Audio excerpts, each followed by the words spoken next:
इस वक्त तक तो जो कौमी एक जमात है वो पाकिस्तान तहरीक इंसाफ ये वन टर्म पार्टी लगती है बन जाएगी, फिर अगली इलेक्शन में उसको और मेहनत करनी पड़ेगी। हमारे लोगों के पास ये फहम नहीं है। यहाँ तो पढ़े लिखे लोगों को भी इकोनॉमी की ABC का नहीं पता। सब्सक्राइब करें और बेल दबाएं ताकि कोई खबर रह न जाए। अभी जब हम बात करें तो इस वक्त तक तो जो कौमी एक जमात है वो पाकिस्तान तहरीक इंसाफ ये खुद उनका अपना भी क्लेम है कि ज़ाहिर है हमारा सिंध में मुकाबला पीपल्स पार्टी से है, पंजाब में अगर ज़मीनी इंतखाबात या बल्दियाती इलेक्शन होते हैं तो हमारा मुकाबला नून लीग से है, अब KP में हमारा मुकाबला मौलाना साहब से, यानी सब अपने अपने सूबों में अपने अपने पॉकेट्स में इस वक्त सियासत कर रहे हैं, सूबों को जीतना चाह रहे हैं। और एक अगर कोई कौमी जमात हमें कौमी धारे पर नज़र आ रही है तो पाकिस्तान तहरीक इंसाफ ही है। ये क्लेम फिर उनका सही है अपनी जगह? एक अंदाजे से ये कहा जा सकता है, लेकिन पाकिस्तान तहरीक इंसाफ की मेरे ख्याल में जो प्रॉब्लम आ गई है ना, इतनी महंगाई और ये जो आप सारी मईशत की जो बात कर रहे हैं और बेरोजगारी की, कि वो उसका ये एक किस्मत लगती है उसकी इस वक्त को, क्योंकि एक साल में इसको रिवर्स कर लेना बड़ा मुश्किल है कि वो वन टर्म पार्टी लगती है बन जाएगी, फिर अगली इलेक्शन में उसको और मेहनत करनी पड़ेगी और उससे अगली इलेक्शन में और मेहनत करके ये तो नहीं वाइप आउट नहीं हो जाएगी, वाइप आउट कोई नहीं होता सियासत में, लेकिन वो वन टर्म पार्टी एक दफा तो बनेगी और मेरा ख्याल है इलेक्शन में उसकी शिकस्त उसके अपने जो मामलात है और जो उसके अपने हिकमत अमली उसकी जो रही है उसकी बायस वो उसके लिए ये मुश्किल होगा। ये सियासत बहुत अच्छी और बड़ी और अपनी पोजीशन को उसकी 2018 में की उसको बरकरार रखना, वो अपने वजन के तहत करने जा रही है। सही, तो उसकी बात नहीं, ये नून लीग और पीपल्स पार्टी को यकीनन सेटबैक हुए, पर पीपल्स पार्टी उन्हें अपने बारे में कोई अपनी हवा नहीं भरी हुई कि हम ये कर लेंगे वो कर लेंगे। नून लीग ने तो हवा भरी हुई है, वो तो कह रहे हैं कि जी हम आ रहे हैं, बस हम आ गए। आज के बयान जो उनके देख लो, वो सारे बयान ये है कि जी हम तो आ गए। अब ये उनके लिए एक मरला, वो मेरे ख्याल में उनको एहसास हो जाएगा, जल्द से एहसास हो जाएगा कि वो एक उनको भी एक सख्ती बत्ती के पीछे लगा दिया गया। अच्छा, उनके साथ जो हो रही है उनके असल मसला जो है ना, नून लीग का असल मसला वो वोट नहीं है, वो इलेक्शन नहीं है, वो कैंडिडेट नहीं है, वो है कि मरियम और शहबाज शरीफ में से कौन वजीर आजम हो। मियाँ साहब तो पुख्ता हयात डिस्क्वालीफाइड है। इस फैसले को मैं दुरुस्त तस्लीम नहीं करता, पर सुप्रीम कोर्ट का फैसला है हयात डिस्क्वालीफाइड है। रह गई अब मरियम, अब मरियम को बनाना है शहबाज शरीफ को। आज उनकी सारी लीडरशिप ने कहा है शहबाज शरीफ को बनाएगा, शहबाज शरीफ कैंडिडेट होगा। तो मैं समझता हूँ शहबाज शरीफ के साथ वो हो रहा है कि वो जब शिकारी दरख्त पे अपनी पोजीशन ले लेता है तो उसके नीचे एक बछड़ा, गाय का बछड़ा बांधा हुआ होता है, ताकि वो शेर जो आए वो आके उस बछड़े को उठा के ले जाने की कोशिश करे और उसको शिकारी गोली मार ले। अब शहबाज शरीफ तो मुझे लगता है वो गाय का बछड़ा है, उसको उन्होंने कामयाब कर दिया है। ऐसा फेस कि जी हमारी बस अब सुलह ही हो रही है और सुलह जो शख्स है। तो एतज़ा साहब ये सिर्फ तासुर डेवलप करने की कोशिश की जा रही है या वाकई ऐसा कुछ हो भी रहा है? क्योंकि आज प्राइम मिनिस्टर ने भी जब अपने तर्जुमानों का इजलास उन्होंने हेड किया, चेयर किया, तो वहाँ उन्होंने भी ये गुफ्तगू की कि ये नाअहली मियां नवाज शरीफ की ख़त्म कराने के लिए रास्ते निकाले जा रहे हैं, उन्हें वापस लाने की तैयारियाँ की जा रही हैं। ये कौन रास्ते निकाल रहा है, कौन ये तैयारियाँ कर रहा है, जो हुकूमत भी कुछ खौफजदा सी नज़र आ रही है? कोई तैयारी नहीं हो रही है कि वो बहुत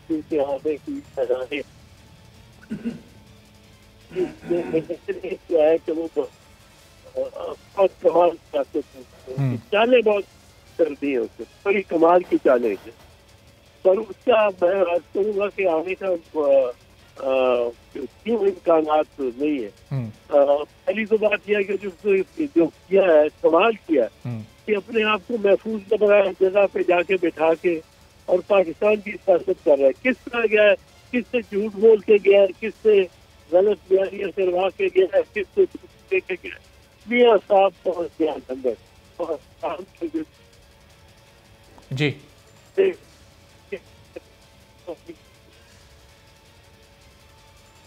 ठीक है, चलें, बहुत बहुत शुक्रिया। एजाज अहसन साहब हमारे साथ मौजूद थे, पाकिस्तान पीपल्स पार्टी के सीनियर रहनुमा, और उन्होंने कहा कि कहीं कोई तैयारी मियां नवाज इस्लानी की नहीं की जा रही है, सिर्फ कयास आराइयाँ हैं। और केपी के बलदियाती इंतखाबात के हवाले से उन्होंने भी गुफ्तगू की कि ये मौलाना फजल रहमान का जीतना, और उन्होंने फिर खुद ही इस बात की दलील भी दे दी कि चूँकि कुछ ताकतों का हाथ पाकिस्तान तहरीक इंसाफ के कंधे पर से उठा, तो इस वजह से मौलाना की ये जीत मुमकिन हो सकी। बहरहाल उन्होंने तस्लीम किया कि पाकिस्तान पीपल्स पार्टी इतना बेहतर काम नहीं कर सकी, और अभी भी उनको अपनी इलेक्शन कैंपेनिंग को और लोगों को मोबिलाइज़ करने के अमल को तेज़ करने की ज़रूरत है, और थोड़ा सा और मुतारिक होना पड़ेगा। अब इसी तमाम तर सूरत हाल पर केपी के बल्दियाती इलेक्शंस को लेकर जो कुछ हुआ, पाकिस्तान तहरीक इंसाफ क्यों इतनी गैर मकबूल आवाम में होती जा रही है कि ज़मीनी इलेक्शंस भी हार रही है, बल्दियाती इलेक्शंस भी हार रही है, आगे किस तरह से ये पार्टी कम बैक कर सकेगी। फिर इमरान खान साहब ने आज अपनी तंजीमी कमेटियों को भी तहलील किया है, और क्या इसके ज़रिए वो एक कम बैक को करने के अहल हो पाएंगे, आगे चीज़ें बेहतर हो सकेंगी पाकिस्तान तहरीक इंसाफ के लिए। इस पर गुफ्तगू करते हैं। हसन निसार साहब हमारे साथ मौजूद हैं, सीनियर तज्ज़ियाकार हैं, सीनियर कॉलम निगार हैं, उनसे ज़रा इस सिलसिले में गुफ्तगू कुछ करते हैं। तो हसन निसार साहब, बहुत शुक्रिया प्रोग्राम के लिए, आपने वक्त निकाला। हसन साहब, ये जो खान साहब की पूरी सियासत थी, उसमें उनका एक बयानिया वो करता था कि मौरूसी सियासत नहीं होनी चाहिए, वो ब्लेम करते थे इस सिलसिले में नून लीग को कि ख़ानदानी सियासत करते हैं, पीपल्स पार्टी पर वो इल्ज़ामात लगाया करते थे। लेकिन हमने जो बल्दियाती इलेक्शन में देखा, इससे पहले जो एक तारीख रही है 3.25 साल पाकिस्तान तहरीक इंसाफ की, उसमें हम देखते हैं कि मौरूसी सियासत पाकिस्तान तहरीक इंसाफ के कल्चर में शामिल है। कभी किसी MNA के रिश्तेदार को टिकट मिल जाता है, कभी किसी वज़ीर के रिश्तेदार को टिकट मिल जाता है, फिर उसका पे ऑफ भी उन्हें करना पड़ता है। तो ये सिचुएशन कुछ बदली नहीं है हसन निसार साहब? अभी भी एक रोल है उसका, लेकिन चूंकि ये हमारी ट्रेडिशन है, अब जुल्फ़कार अली भुट्टो से लेके देखें, उनकी साहबजादी आ गई, फिर उनके दामाद आ गए, फिर उनका बेटा आ गया, तो ये तो हमारी ट्रेडिशन है। हम शख्सियत परस्त लोग हैं, और तीसरी दुनिया में ये फटकार बहुत ज़्यादा है। मैं इस पर बहुत ज़्यादा बात कर चुका हूँ कि बुत परस्ती से भी ज़्यादा ख़तरनाक बात है शख्सियत परस्ती। उसकी वजह है कि जब कोई बंदा बुत की पूजा करता है तो वो तो बेजान चीज़ है, उसका दिमाग ही नहीं है जो ख़राब होगा। जब आप इस तरह इंसानों पे सदके बारी वो आवई आवे और जावई जावे और वो ये हो गया और वो हो गया, तो वो फिर वो अच्छे खासे आदमी का भी दिमाग ख़राब हो जाता है। और लेकिन मेरे नज़दीक PTI का अभी तक डिलीवर ना कर पा सकना, उसके पीछे दो फैक्टर्स हैं। अच्छा, एक तो ये है कि इनको इकोनॉमी इस मुल्क की जिस हालत में मिली वो टोटली फ्रैक्चर्ड। एक एक्सर उसके ना उसके ऑर्गन्स काम कर रहे थे, ना उसकी हड्डियां टूटी हुई थी, उसके मसल्स रैप्चर हुए, तो उसका कुछ भी ठीक नहीं था। दूसरा जो असल इनका कसूर है PTI का, वो है मेरे भाई होमवर्क ना करना। बहुत ज़हीन, बहुत नेक नीयत स्टूडेंट हो अगर, और वो अपने एग्ज़ाम की तैयारी ना करे, तो फिर रिज़ल्ट क्या आना है। अब आप जितने भी ज़हीन हो, अच्छे से अच्छा स्टूडेंट अगर अपना होमवर्क नहीं करेगा, काम नहीं करेगा, इन्होंने बुनियादी काम ही नहीं किया।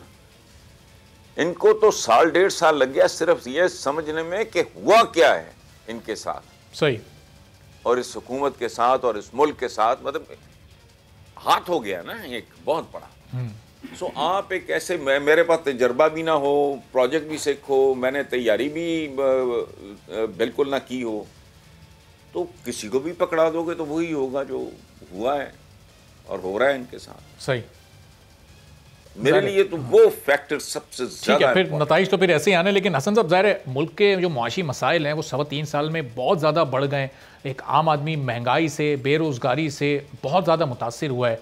अब महसूस ऐसा हो रहा है कि 3.25 साल गुजरने के बाद इस हुकूमत के बस की बात शायद है नहीं, इनसे ये अवामी मसाइल हल नहीं हो पा रहे, मईशत इनसे नहीं संभल रही है। 4 वज़ीर ख़जाना अपने तब्दील कर चुके हैं। ये सिलसिला अगर इसी तरह चलता रहा तो फिर आइंदा आम इंतखाबात में लोग तो अपने गम और गुस्से का इजहार करेंगे, फिर वो नतीजा भी कुछ खास मुख्तलिफ नहीं होगा जो हमने KP के बलदियाती इलेक्शंस में जिस तरह इनकी नाकामी का एक नुक्ता आगाज़ इसको कह लें, ज़िमनी इलेक्शंस का ट्रैक रिकॉर्ड हमारे सामने मौजूद है। वजह डिफरेंट है, केस वही है जो आपने कहा, उसमें तो कोई शक शुबा है ही नहीं, कोई अहमक ही है जो आपको कंटेस्ट करेगा, आपकी बात बिल्कुल ठीक है। लेकिन प्रॉब्लम ये है कि हमारे पास वो फहम नहीं है, हमारे अवाम के पास वो शऊर नहीं है, वो समझ नहीं है। उसकी वजह कि हालात ऐसे हैं कि हमारा आम आदमी दिमाग से नहीं मैदे से सोचता है। We think through our stomachs. इतनी पुरानी भूख नंग आपके तो खैर ये सदियों पुरानी है, ये पाकिस्तान तो कल की बात है, अभी उससे पहले भी आपके मुहावरे देखो, चुपड़ी हुई और दो वक्त की रोटी मिल जाएगी, रूखी सूखी खा ठंडा पानी पी, ये मुहावरे मैंने तो नहीं बनाए, बड़े सबर शुक्र वाले बड़े सगीर के मुसलमान कहने कोई थी इनकी हुकूमत थे, ये भूखे नंगे। और उसका सबसे बड़ा सबूत ये है कि अगर आज की दुनिया में, आजकल की दुनिया में, इस ग्लोबल विलेज में पाकिस्तान के हुक्मरान जो मकामी हैं, इन्वेडर्स नहीं हैं, ये को हमलावर मुसलमान नहीं, ये को गजनवी गौरी नहीं है, लोकल हैं, अगर ये लोगों के साथ ये सलूक कर रहे हैं और मुल्की वसाइल लूट रहे हैं तो वो कितना का लिहाज करते होंगे जी यहाँ के लोकल मुसलमान का, आप अंदाजा लगा लें।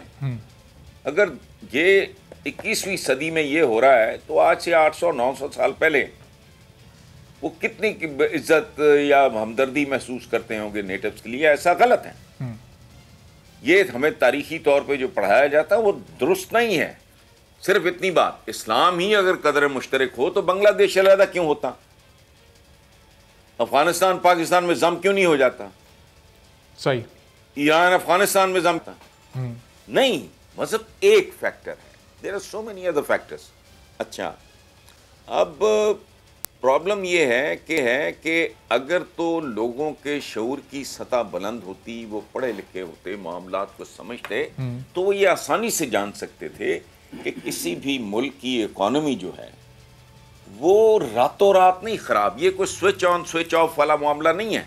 बिल्कुल सही, ये बरसों लगते हैं इसको बर्बाद होने में और फिर उतना ही ज्यादा वक्त लगता है इनको रिकवर इसको सुधरने में। और एक बात आप ज़हन में रखें कि इकोनॉमी बीमार आदमी की तरह है। जितना मर्ज पुराना होगा, जितना मर्ज कॉम्प्लिकेटेड और पेचीदा होगा, उतनी ही आपको वो तकलीफ दे मराहल से गुजरना, उतना ही उसका इलाज लंबा होगा। सही, लेकिन चूंकि हमारे लोगों के पास ये फहम नहीं है, यहाँ तो पढ़े लिखे लोगों को भी इकोनॉमी की ABC का नहीं पता, सो कॉल्ड जो पढ़े लिखे हैं। तो बात आपकी दुरुस्त है, लोग तो देखेंगे, उन्होंने मैसेज रिसीव करना अपने चूल्हे से, और हाल ये हो गया है, पहले चूल्हे के ऊपर रखने की कोई चीज नहीं थी, अब चूल्हे में गैस ही नहीं, यानी टंटा ही मुक गया। अब मेरी बात समझ रहे हैं? पहले मसला ये था गरीब आदमी का कि उसने पकाना क्या है, लाना क्या है, पकाना क्या है, और महंगा है जी महंगा है। अब किस पर अब ये है कि लाना है तो पकाना कैसे है। मुझे somebody was telling me, पता नहीं, मैं वॉक करने गया था, उधर किसी ने बात की कि हमारे घर वाले जी को पता नहीं 1:30-2 बजे रात, मैंने कहा जी क्यों, क्या मसला है, कि जी उस वक्त इम्कानात होते हैं गैस के। सही, पूरे मुल्क का ये हाल, ना दिन में गैस नहीं मिल रही। अब इस तरह की सूरत हाल है तो आप ठीक कह रहे हैं, इसका कोई ना कोई कीमत तो चुकानी पड़ेगी, या आप में कम्युनिकेशन की स्किल इतनी ज्यादा हो, कम्युनिकेट करने की अहलियत आपके पास इतनी ज्यादा हो कि आप लोगों को ये बात समझा सकें, अनपढ़ बंदे को भी ये बात आप अच्छी तरह समझा सकें कि जो कुछ इस मुल्क की इकोनॉमी के साथ हो रहा है, हम उसकी डेंटिंग पेंटिंग में मसरूफ हैं, और ये इतने अशरों पे मुहित ये कारोबार हुआ है लूट मार का। ये ट्रेल है सारी की सारी, ये पिक्चर है, और हमने अब तक ये अचीव किया है, ये समझा नहीं पा रहा है। बिट्स एंड पीसेस में इंफॉर्मेशन आती है या इनके बयानात में कुछ होता है, और वो बिल्कुल इसी तरह है कि जैसे जिक्सॉ पजल नहीं है, आपने हाथी बनाया हुआ है, ज़ीब्रा बनाया हुआ है, अच्छा वो सारा अगर इस मेज पे आप स्कैटर कर देंगे तो कोई रस्तू भी नहीं आपको बता सकेगा कि ये क्या है, जब तक आप उसको जोड़ के खास तरतीब में रखते नहीं। फिर वो बता देगा आपको ये हाथी है जी। ठीक, हाथी के 2000 पीसेस करके आप मेज पे फैला दो, कौन, इनको समझाना भी नहीं आ रहा, इन्होंने होमवर्क नहीं किया, फिर इनको अच्छा इधर उधर की बयानबाजियां करते हैं, आपस में जुगतें एक्सचेंज हो रही हैं, एक दूसरे की पगड़ियां उछाल रहे हैं। जो करने वाली बात है वो करता कोई नहीं। ऑपोजिशन ने तो हर चीज में कीड़े डालने ही डालने हैं, तो वो तो अपना काम ठीक कर रहे हैं। हुकूमती लोग भी बेसिकली जो करने वाली बात है, हैमर करने वाली बात है, वो उस मामले में आप मुझसे बेहतर जानते होंगे कि कितनी खूबी से ये काम हो रहा है। नहीं हो रहा, लोगों को कम्युनिकेट नहीं हो रही जो बात, इसका मतलब वो ठीक नहीं हो रहा।